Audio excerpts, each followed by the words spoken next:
Good evening, welcome back to another video. You join me on a Saturday evening. I'm just getting my bike ready for a ride tomorrow. If you're a cyclist, triathlete, duathlete, runner, you know what it's like. You've got an event or a big training session the day after. You've got things absolutely everywhere. You're just stressing a bit back trying to get it all packed. That's where I'm at currently. So I've got kit everywhere, I've got a bike inside. I think my bike's there or thereabouts, but I just thought while I'm getting things together, I'll give you a quick tour around it, quick talk through the spec. So I live in Norfolk and I'm cycling tomorrow with South Normanton Cycling Club. They're based near Derby and they often head out into the Peak District, so I'm joining them tomorrow. I'm a member of that club and a great bunch. If you're ever in the area, search them on Facebook. I'm sure they'll be happy to let you join.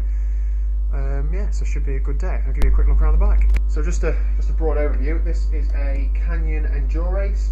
It is a 2016 model. I bought it at the end of the 2016 season, although saying that the 2017 model was exactly the same. The 2018 has been upgraded to discs, but there are still some of these kicking about on the Canyon website that are rim brake only. I bought it end of season, got a reasonably good deal on it. The spec for what it cost was good in my opinion. It's not really missed a beat. I've only had to change, chains, bottom brackets, that sort of thing. There's not been any faults with the bike at all. So spec wise, it comes with full Ultegra Di2, and the main selling point for me for this, because also I was weighing up this versus the Ultimate, is that this came with a compact crank and a 32 cassette, and that gear I'm so thankful of at various different points. It's not missed a beat, battery lasts for ages. Yeah, it's been great. It is only the CF models, not the CF SLX. So if you know anything about Canyons, they have different grades of carbon in their spec models. So the CF is the lower grade. It's not supposed to be as stiff, it's not supposed to be as light, but saying that, this bike in a medium is quoted at a book weight of 7 kilos. So I can't really get much lighter than that. Obviously this is a bit bigger, so it's a bit heavier, and by the time you put your bits on it's a lot heavier, but it is only the CF, not the CF SLX. But being a very amateur cyclist, I didn't think I was going to miss out on the added bit of extra stiffness and lightness, and the CF was good enough for me. And I also thought that I had some plans to do some cycle racing or some cycle events, and it's highly likely at some point that I will stack it, so it's cheaper to replace, and that works out better for me. So from the top down, it's got a Physique Alianti VS saddle. Not really had any problems with that, it seems to suit me quite well. Yeah, great. It came with the bike as it is. I've not gone out and purchased it. It's absolutely great. Saddlebag with the usual spares and crap in. Front and rear lights. These are only cheaper ones from Planet X, but they are rechargeable and they flash for about 12 hours, so they are perfect for me really. That's just a mount from an old light that I had that I should probably take off. So the wheel set it came with are these wheels. So these are what brand are they? DT Swiss RR21 die cuts. Now they are quite light. I think they're supposed to be about 1400 grams, but they're not particularly aero. So when I got them, I used them for a few months and I thought I'm going to upgrade them, but still keep hold of these because they are good to use every now and again. And it was a good job I kept hold of them, because when I upgraded to some MV 3.4s, which are an awesome wheel set, I did manage to break the rear one. So I had a bit of an issue and my mech went into the wheel and broke my mech and broke several spokes and the hub and everything else, and it's very upsetting. So the rear wheel is currently at a shop being repaired, and when that's done I will get it back on. I'm hoping it'll be within the next couple of weeks before I go to Mallorca. And so it looks the same as the front wheel, so it looks a bit weird at the minute, but we'll have to wait and see. Well, spec wise, so from the front top down, the Di2 is the 6870, I believe. I don't know. It's the one where this is external. You can get it mounted in there somehow. I've never quite figured out how to do it. I'm using the Wahoo Element Bolt. I used to have a Garmin 1000, but the battery on it was getting worse and worse, and I thought, well, a lot of people are raving about these, so got myself one ordered. I've only used it a couple of times, but it's been great. The only thing I think it misses is it doesn't have turn-by-turn directions on routes from Strava, but that is supposed to be in development, so fingers crossed that'll be out not too long. I've also got the GoPro mount to try and get some footage for tomorrow. Front light, off the shifters, and that's about it. So I hope to be able to take you on my ride tomorrow and have some videos to show you. So it's getting serious when I only take one full bottle out on the bike with me now, and the second one that's got some carb mix in it, I'll fill up at the cafe stop after I've used my first one. That extra little bit of weight might be the difference between me getting dropped and not getting dropped, or getting dropped by a bit and getting dropped by a bit more in reality. But no, that's just the marginal gains that I'm having to be pushed to try and keep up with the group.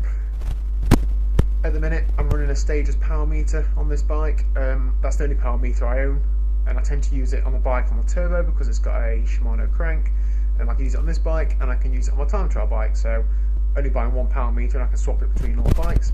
I am debating upgrading or swapping for some sort of power-based pedal power system. Not quite sure whether to do it or not. We've read various reviews about various different types of power meter pedals, so I think I'll stick with this for the time being. But it's been intermittent. It's my second one. The first one broke. Stage was very good at replacing it, but this one is going through a lot of batteries. I think since January I started stacking up the batteries it was going through. I think I've been through 12 batteries since January, and I only tend to ride my bike between 6 and 10 hours a week at the minute, so not a huge amount of time really. Sorry about those. I know that's not acceptable as a cyclist. However, I can ride this bike all day. I love riding it all day, and that's how I can ride it. So for the time being, those will stay in there. Pump on there just in case. I do carry CO2 canisters, but you never know. And that's about it. So hopefully I'll take you on my ride tomorrow and have some shots that are better than this one in my living room. Good evening, welcome back. You join me the next day, so it's Monday now. Liz and I just out for an evening run. One of us is enjoying it a bit more than the other one. I'll let you guess who that is. Yesterday's ride, I was absolutely tated, so no video footage after the ride. I've got a few clips of riding around the Peak District, which I'll drop in now. I did in total 95 miles, 5 hours and 40 in the saddle, so it's about 17 miles an hour.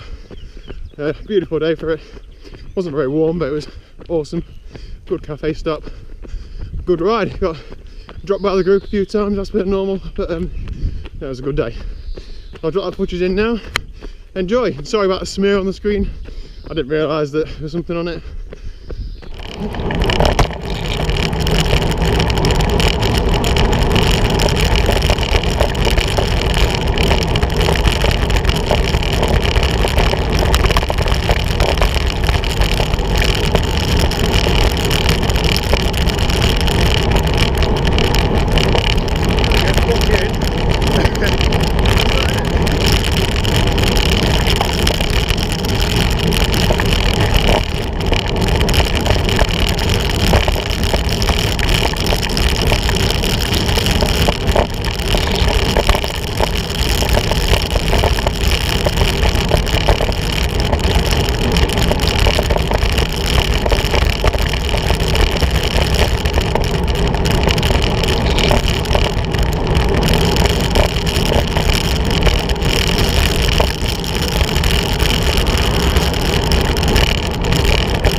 suppose I should do an outro or whatever that is.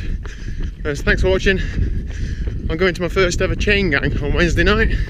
It's not what I first thought it was, actually a cycling event near to me, so I'm going to give that a good go. Probably get dropped by some different people this week, so I'll try to get some footage of that. I'm back soon.